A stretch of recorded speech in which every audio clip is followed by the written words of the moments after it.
क्या आ गया है रियल एस्टेट में रिसेशन? घरों की बिक्री में 26% की बड़ी गिरावट, आसमान छूती कीमतें बनी वजह। अब क्या प्रॉपर्टी मार्केट में लौटेगी मंदी?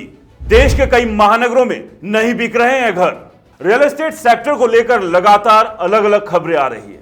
एक तरफ जहां दावा किया जा रहा है कि आज के दौर में मोटी कमाई करने का सबसे बेहतरीन विकल्प है तो वो रियल एस्टेट सेक्टर है, तो वहीं इस बात की भी लगातार आशंका जताई जा रही है कि रियल एस्टेट सेक्टर में रिसेशन यानी कि मंदी की शुरुआत हो चुकी है। इस सब में कितनी सच्चाई है, यह जानने के लिए यह वीडियो लास्ट तक जरूर देखें।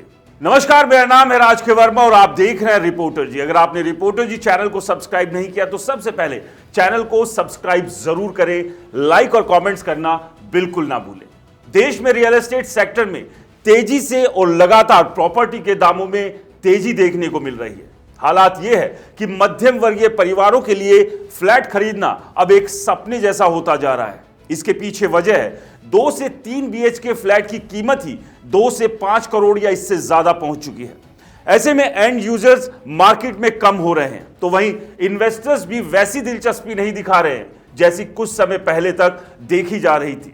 इस सब के बीच रियल एस्टेट सेक्टर से जुड़ी एक कंपनी के दावे ने रियल एस्टेट सेक्टर की टेंशन को और ज्यादा बढ़ा दिया है। दरअसल प्रॉपर्टी की मांग क्वार्टर ऑन क्वार्टर कम होती जा रही है। पिछले 4 तिमाही यानी कि 1 साल से घरों की बिक्री लगातार गिर रही है। आपको बता दें कि मुंबई, अहमदाबाद, बेंगलुरु समेत देश के 8 प्रमुख शहरों में घरों की बिक्री में 2024 की अक्टूबर-दिसंबर तिमाही में सालाना आधार पर 26% की गिरावट आई है। PropTiger.com की रिपोर्ट से यह जानकारी मिली है। बिक्री में गिरावट का मुख्य कारण महाराष्ट्र और हरियाणा में चुनाव और प्रॉपर्टी की आसमान छूती कीमतें बताई गई है। ऐसे में क्या रियल एस्टेट मार्केट में तेजी का दौर खत्म हो गया है? क्या एक बार फिर मंदी की आहट है? प्रॉपर्टी बाजार के जानकारों का कहना है कि मंदी की शुरुआत कहना अभी थोड़ी जल्दबाजी होगी, लेकिन जो हालात बन रहे हैं वो अच्छे नहीं है। मार्केट में प्रॉपर्टी की कीमत और एंड यूजर के बजट से बाहर निकल गई है और वास्तविक घर खरीदार चाहकर भी घर नहीं खरीद पा रहा। ऐसे में इन्वेस्टर्स के दम पर इस मार्केट को लंबा नहीं चलाया जा सकता। अगर हालात ऐसे ही बने रहे तो देर सवेर मंदी आनी तय है। इस रिपोर्ट के मुताबिक मुंबई क्षेत्र में सालाना आधार पर 31% की गिरावट के साथ 33,617 घरों की बिक्री हुई, जबकि पिछले साल की समान अवधि में 48,553 घरों की बिक्री हुई थी। पुणे में इस दौरान 31% की गिरावट के साथ 18,240 घरों की बिक्री हुई। वहीं बेंगलुरु में 23% की गिरावट के साथ 13,236 घरों की बिक्री हुई।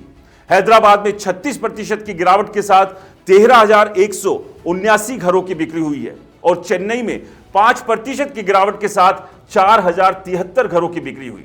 तो वहीं PropTiger.com के मुताबिक दिल्ली NCR में घर बिक्री में अभी फिलहाल ऐसी गिरावट नहीं देखी जा रही है, लेकिन जिस तरह के हालात बन रहे हैं उन हालातों में यह गिरावट दिल्ली NCR में भी जल्द दर्ज की जा सकती है।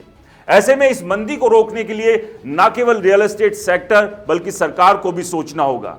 सरकार से अब उम्मीद यही है कि अब आम बजट के दौरान कुछ ऐसी घोषणाएं रियल एस्टेट सेक्टर को लेकर करे जिससे रियल एस्टेट सेक्टर की यह मंदी तेजी में तब्दील हो जाए।